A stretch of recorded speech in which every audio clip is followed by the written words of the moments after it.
Hello episodes, बहुत ही interesting और important session में आप सभी का स्वागत है।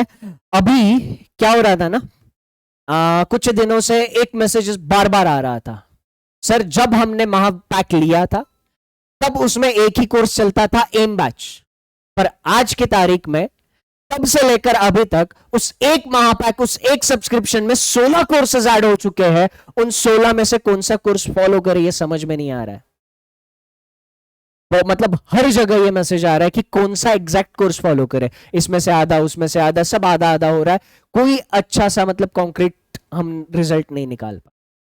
तो उन सारे स्टूडेंट्स के लिए ये आज का छोटा सा वीडियो है। देखो, जितना मैंने अभी देखा है ना, उतना मेरे समझ में आया कि दो तरीके के स्टूडेंट्स हैं। एक वो है जिनको वाकई में ये कंफ्यूजन है, परेशानी है कि यार रिसोर्सेस तो बहुत सारे हैं और ऐसा नहीं है कि कोई रिसोर्सेस में कॉम्प्रोमाइज है, हर एक रिसोर्सेस इसमें बेहतर से बेहतरीन है। तो फिर किसको देखे और किसको छोड़े, ये कंफ्यूजन जिनको जेन्युइन है, एक ऐसे टाइप के स्टूडेंट्स है। कई दूसरे ऐसे भी स्टूडेंट्स हैं जिनको सिर्फ क्रिटिसाइज करना है, जिनको सिर्फ मतलब आप कितना भी अच्छा क्यों ना करो, जिनको सिर्फ और सिर्फ गलतियां निकालनी है, जिनको सिर्फ क्रिटिसाइज करना है। सबसे पहले मैं उनको एड्रेस करना चाहूंगा। तो जो स्टूडेंट्स को सिर्फ क्रिटिसाइज करना है, एक फिर से और कोर्स, उन लोगों के लिए मैं बस एक यही चीज बताना चाहता हूं। गालिब का एक शेर है, गालिब ने बहुत ही प्यारे तरीके से कहा है, जिंदगी भर गालिब एक ही गलती करता रहा, जिंदगी भर गालिब एक ही गलती करता रहा, धूल चेहरे पे थी, कमबख्त आईना साफ करता रहा। ये कोर्सेज उन लोगों के लिए होते हैं जिन्होंने अभी तक पिछले कोर्सेज अटेंड नहीं किए, जिनको नई चीजें चाहिए। ठीक है, खैर उधर मुझे ज्यादा एक्सप्लेनेशन देना भी नहीं है, अपना वीडियो का पर्पस है कि जिनका जेन्युइन कंफ्यूजन। ठीक है, तो देखो अभी ये ना, मतलब कौन सा कोर्स फॉलो करना है ये डिसाइड करने से पहले आप सभी को एक काम करना है कि आप किस लेवल पे हो, प्रिपरेशन के किस लेवल पर आप हो। सबसे पहले तो आपको यह फिगर आउट करना है कि आप बिगिनर हो, मतलब जस्ट नया नया एकदम फ्रेश प्रिपरेशन स्टार्ट किया है, आपको सारा सिलेबस एकदम जीरो लेवल से, मतलब जहां आपको कुछ भी नहीं मालूम है, आपको हर एक टॉपिक एकदम जीरो लेवल से एकदम एडवांस लेवल पे जाके पढ़ना है। या फिर आप इंटरमीडिएट लेवल पे हो, मतलब इंटरमीडिएट लेवल यानी कुछ चीजें आती है, कुछ नहीं आती, कभी कभी आती है, कभी कभी नहीं आती, कभी कभी बहुत जोर से आती है, कभी कभी आती ही नहीं, है ना, इंटरमीडिएट लेवल। ओके, या फिर आप उस लेवल पर हो जहां पर आपके प्रीलिम्स के सारे कॉन्सेप्ट्स क्लियर हो गए हैं, आपको बस प्रैक्टिस के लिए कंटेंट चाहिए। या फिर आप प्रीलिम्स का लेवल भी क्लियर कर चुके हो, प्रीलिम्स लेवल के क्वेश्चन में आपकी एक्यूरेसी भी है, स्पीड भी है, आपको सिर्फ मेंस के लिए कंटेंट चाहिए। आप इन चार में से किस लेवल पर हो और ये महापैक को कैसे यूज करना है, चाहे महापैक हो, महाविश्वास पैक हो, है ना, इसको कैसे यूज करना है, best use for best result. सिर्फ रिसोर्सेज होने से काम नहीं चलेगा, है ना, वरना पता चला हमारी हालत उस सैनिक के जैसी है जिस सैनिक को युद्ध करने के लिए एक हाथ में तलवार और दूसरे हाथ में बंदूक लेके भेजा था। रास्ते में शत्रु के सैनिकों के उसका साथ उसका सामना होता है और फिर वो उनसे मार खा के वापस चला आता है। जब राजा उससे पूछता है, क्यों रे, उनको मारा क्यों नहीं तूने, सैनिक बोल देता है, सर मैं लड़ता कैसे, हाँ, मैं लड़ता कैसे, मेरे एक हाथ में तलवार थी और दूसरे हाथ में बंदूक थी, मैं उसको उसके साथ लड़ता कैसे। सिर्फ रिसोर्सेज होना पर्याप्त नहीं है, उन रिसोर्सेज का सही इस्तेमाल सही रिजल्ट के लिए करने आना भी इंपॉर्टेंट है। और बस वही चीजें आप लोगों तक कन्वे करने के लिए छोटा सा वीडियो। अगर आपको लगता है कि आप एकदम बिगिनर हैं, जस्ट नया नया प्रिपरेशन स्टार्ट कर रहे हैं, और आपने महापैक लिया है, महाविश्वास पैक लिया है या लेने वाले हो, तो आपको बता दूं इस महापैक में 4 कंप्लीट फाउंडेशन बैचेस, ठीक है, ये कंप्लीट कोर्सेस है। सुमित सर आपको बहुत बार कहता है कि प्रिपरेशन में एक बार पूरा स्टार्ट टू एंड कोर्स करना जरूरी होता है, ऐसे A to Z सारी चीजों को कवर करते हुए कितने कोर्सेज है महापैक में? 4। उन 4 में से कोई भी एक कोर्स पिक कर लीजिए। कौन से 4 कोर्सेज है मैं ये भी बता दूंगा। 4 में से कोई भी एक कोर्स पिक कर लीजिए। अगर आप मेरा ओपिनियन जानना चाहते हो तो मेरे ओपिनियन में SBI PO achievers batch the best है। SBI PO का जो अचीवर्स बैच है ये दी बेस्ट है। क्यों दी बेस्ट है? क्योंकि इस बैच में हमने कुछ छोड़ा ही नहीं है, न भूतो न भविष्यति बैच है। इस बैच में आपके A to Z सारे बैंकिंग एग्जामिनेशन का सिलेबस का फ्रेमवर्क, उनका लेवल हमने ध्यान में रखते हुए A to Z सारे क्लासेस भी डिजाइन किए हैं, A to Z सारे DPPs भी डिजाइन किए हैं, और सारी की सारी चीजें सिर्फ एक चीज को ध्यान में रख के की है कि इस बैच को करने के बाद सारे बैंकिंग एग्जामिनेशंस के लिए आप तैयार हो जाओ। अगर आपको कुछ भी नहीं आता है तो SBI PO अचीवर्स बैच आपके लिए दी बेस्ट बैच है। उसके बाद अगर आपको लगता है कि कभी कभी मेरे को कॉन्सेप्ट और आंसर बहुत जोर से आता है और कभी आता ही नहीं है, इंटरमीडिएट लेवल पर हो आप, तब भी मैं आपको यही कहूंगा कि जब तक आप परफेक्ट नहीं बनते इन 4 फाउंडेशन कोर्सेज में से कोई भी एक, जो कि मेरी राय में SBI PO अचीवर्स है, फॉलो कर लो। स्टार्ट टू एंड पूरा थरोली फॉलो करो। लेक्चर में बताया हुआ हर एक कॉन्सेप्ट इधर छपा हुआ होना चाहिए। जब तक नहीं छप जाता तब तक लेक्चर देखना है। एक बार देखो, 2 बार, 4 बार, 5 बार, जितनी बार देखना पड़े देखो, हर एक चीज इधर छप जानी चाहिए, क्योंकि SBI PO अचीवर्स के बाहर बैंकिंग का सिलेबस है ही नहीं। ठीक है।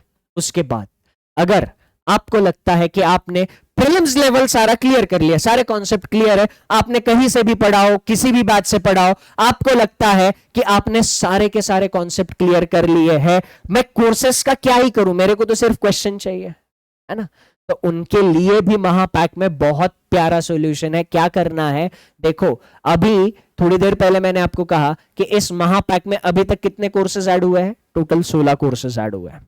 ठीक है।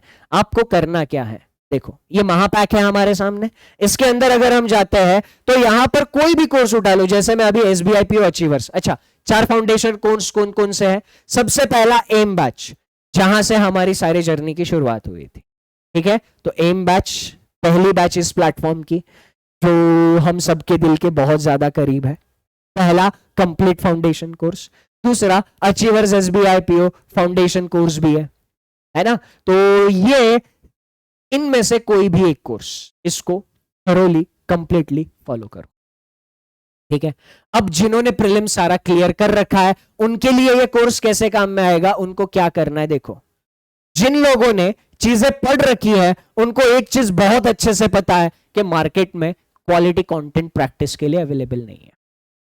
अब आपको करना क्या है, आपको लेक्चर देखने में टाइम नहीं गंवाना है।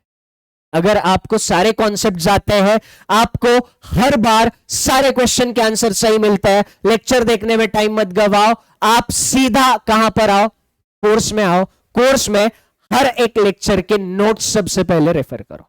जैसे मैंने अभी अचीवर्स बैच का इनइक्वालिटी लेक्चर खोला, इनइक्वालिटी लेक्चर की पहली PDF मैंने डाउनलोड कर ली, अब ये पहली PDF मैं खोल रहा हूं, तो इस पहली PDF में आपको सारी की सारी, मतलब देखो सारे नोट्स भी आपके पास अवेलेबल है। ठीक है, रिवाइज करना है, रिवीजन हो जाएगा, और प्रैक्टिस करने के लिए जो रेलेवेंट कंटेंट चाहिए, जो एक्चुअल एग्जामिनेशन का लेवल है, जो एक्चुअल एग्जामिनेशन का पैटर्न है, उस पैटर्न पर प्रैक्टिस करने के लिए क्वेश्चंस। इनइक्वालिटी का जो पहला लेक्चर है, ठीक है, इनइक्वालिटी का जो पहला लेक्चर है, इसमें 30 क्वेश्चन मैंने किए हैं। 30 क्वेश्चन यहां पे मिल गए, DPP के 10 क्वेश्चन, तो इनइक्वालिटी के एक सब टॉपिक पे 40 क्वेश्चन तो इधर ही मिल गए प्रैक्टिस करने को। तो जिन्होंने कॉन्सेप्ट पढ़ रखे हैं, जिनको सिर्फ प्रैक्टिस करनी है, कंटेंट का भंडार है ये।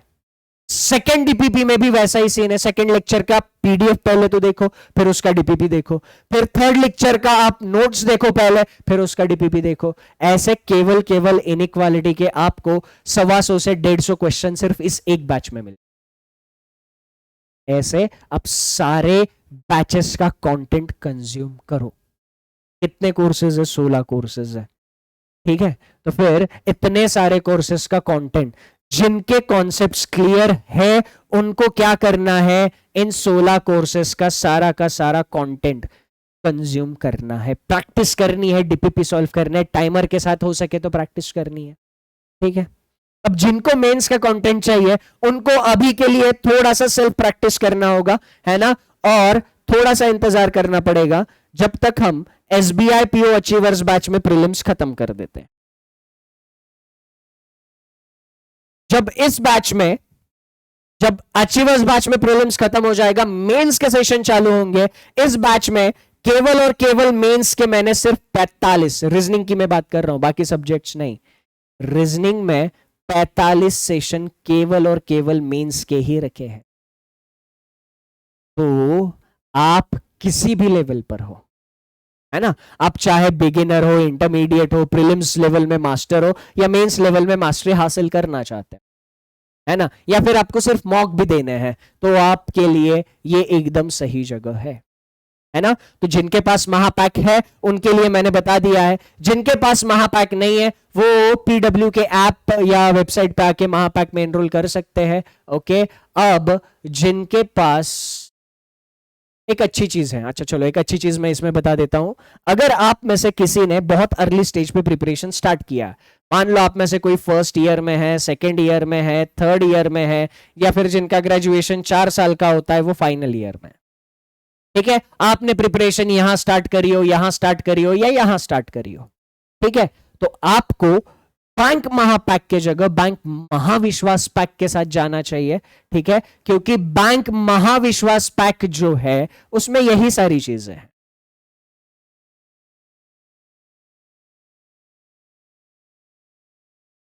बैंक महाविश्वास पैक में यही सारी चीजें, 16 कोर्सेज ऑलरेडी प्रेजेंट है ना, इसकी वैलिडिटी 2 साल है, अगले 2 साल तक इसकी वैलिडिटी रहेगी, और 2 साल में जितने भी कोर्सेज आएंगे सारे कोर्सेज का कंटेंट आपके पास होगा।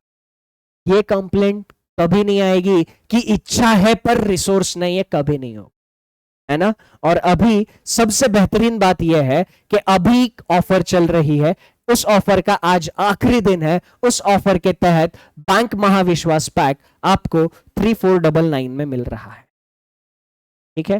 तो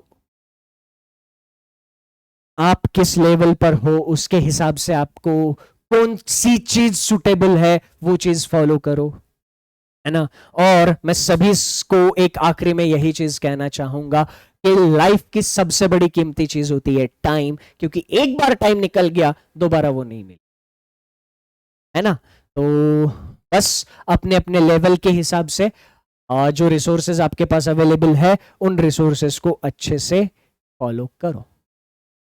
आपके प्रिपरेशन के लिए और आपके सिलेक्शन के जर्नी में तो हम हमेशा साथ में है ही, बाकी आपके प्रिपरेशन के लिए all the best. That's it from my side in this short video. Thank you, take care and enjoy your time.